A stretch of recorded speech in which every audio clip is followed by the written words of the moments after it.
महाराष्ट्र साधू संतांचा अनेक रूढी परंपरा आणि अनेक सण आणि उत्सवाने बारामाही नटलेलं एक आगळं वेगळं राज्य.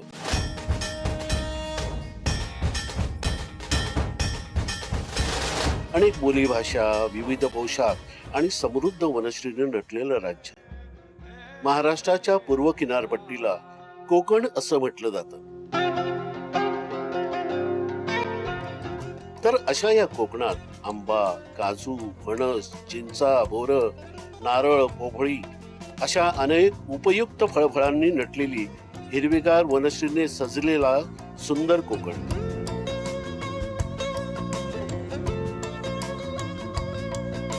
अशा या कोकणातील प्रमुख शहर म्हणजे रत्नागिरी.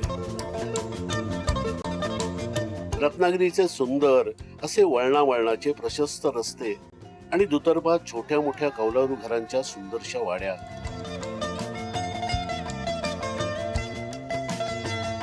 मंडळी, अशा या कोकणातील दणक्यात साजरा होणारा उत्सव म्हणजे होळी.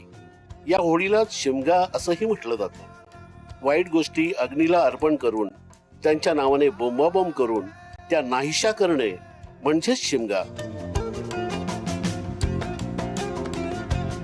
आज आपण पोहोचलो आहोत रत्नागिरीला आणि रत्नागिरीला आहे सुप्रसिद्ध असं गणपतीपुळेचं गणेश मंदिर.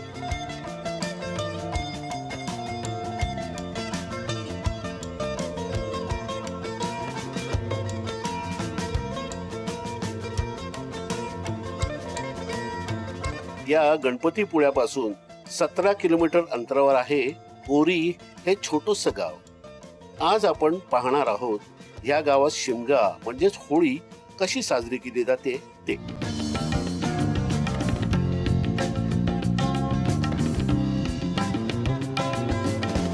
हे आहे श्रीदेव केदारलिंग, श्री लक्ष्मी आणि त्रिमुखी ही आहेत या गावची प्रमुख ग्रामदैवत. गावच्या इतिहासाप्रमाणे हे मंदिर 650 वर्षापूर्वीचं आहे.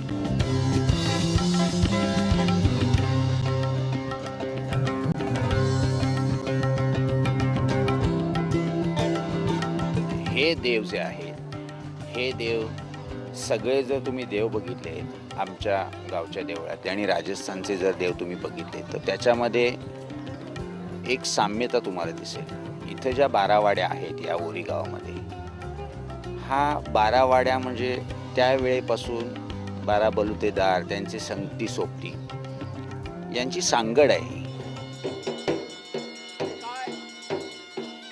मंडळी, आज आहे देवदेवता आणि पालख्या सजवण्याचा दिवस.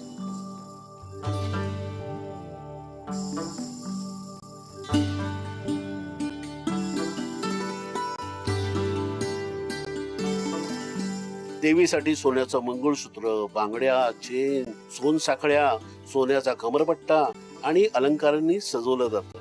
तसेच देवाची पगडी, मुकुट अगदी सोन्या नाण्यांनी आणि वस्त्रांनी सजवली जाते.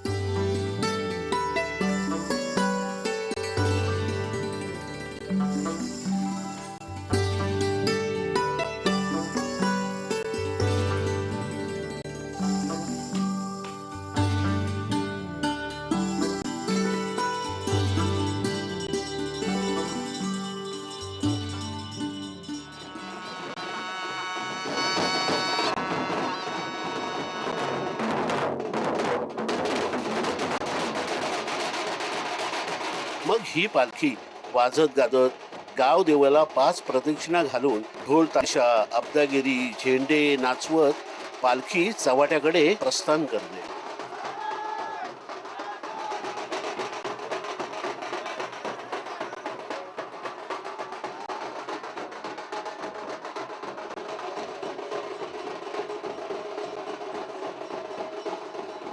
या सोहळ्यात सगळ्या जाती धर्मांचे लोक उत्साहाने सामील होतात.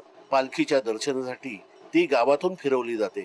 तेव्हा गावातील सगळ्या महिला देवाला गंध अक्षतांनी औक्षण करतात. नंतर हळूहळू पालखी चव्हाट्यावर येऊन पोहोचते. तेथे सुद्धा अनेक प्रकारे पालखी नाचवली जाते.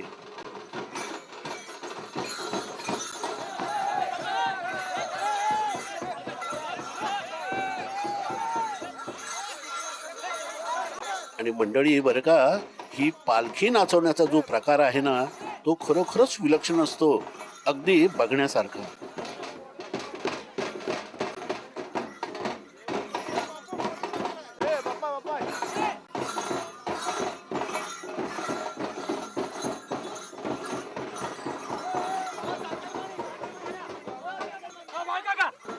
मग यानंतर चव्हाट्याच्या होळीला 5 प्रदक्षिणा घालून ही होळी प्रज्वलित केली जाते आणि अशा प्रकारे होळीचा आदला दिवस साजरा केला जातो.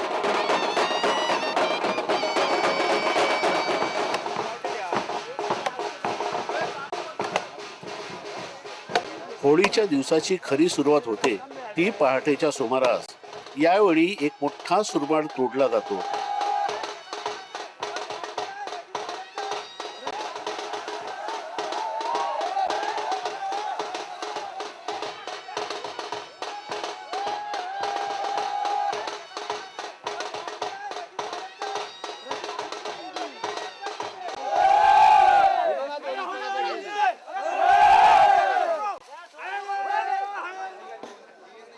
त्याच्या फांद्या तोडून तो साफ केला जातो.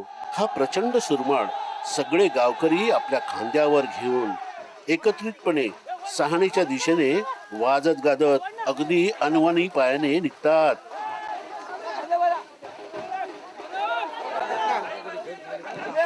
दमलेले शेतकरी क्षणभर विश्रांती घेतात, पण तोपर्यंत वाजत गाजत पालखी येते व नंतर पालखी आणि सुरमाड एकत्रितपणे सहानेच्या दिशेने निघतात.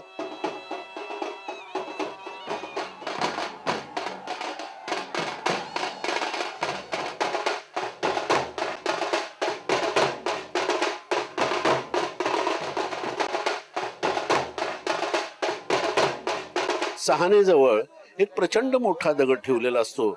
गावातील काही तरुण मंडळी आणि मुंबईकर उत्साहाने तो दगड उचलून शक्ती प्रदर्शन करण्याचा प्रयत्न करतात. मोठ्या जिगरीने हा दगड खांद्यावर ठेवून एक प्रदक्षिणा पूर्ण करण्याचा खेळ खेळतात.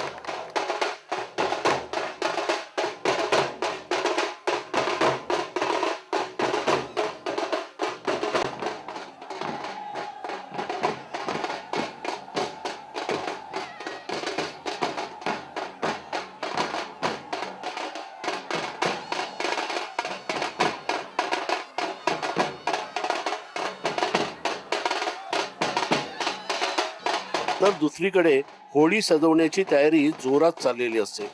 सगळ्या गावात एका जत्रेचं वातावरण तयार झालेलं असतं. तिथे अनेक खाद्यपदार्थ आणि खेळण्याची दुकानं सजलेली असतात. यानंतर त्या प्रचंड सुरमळाला सजवून एका प्रचंड मोठ्या खड्ड्यात उभा करण्याचा कार्यक्रम सुरू होतो.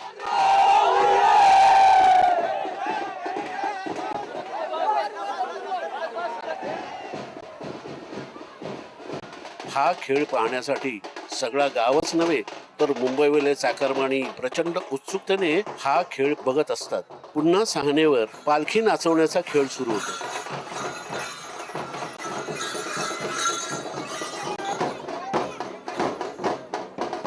हा दिमागदार सोहळा अनेक जण आपला कॅमेरा मोबाईल घेऊन टिपत असतात. छोटी छोटी मुलं हा सर्व खेळ आनंदाने अगदी मन लावून टक लावून पाहत असतात, कारण पुढील आयुष्यात हीच प्रथा त्यांना सांभाळायची असते.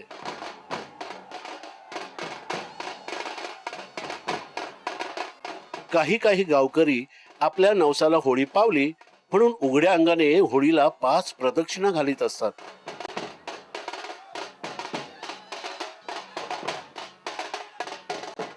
यानंतर पालखीला माडाखाली सन्मानाने ठेवलं जातं. होळीला विधिवत पेटवलं जातं. यावेळी अनेक गावकरी होळी समोर आपली गाऱ्हाणे मांडतात. स्वतःच्या समृद्धी बरोबरच गावचा विकास आणि समृद्धीसाठी प्रार्थना करतात. मंडळी अशा प्रकारे हा होळीचा सण अगदी आनंदाने साजरा केला जातो.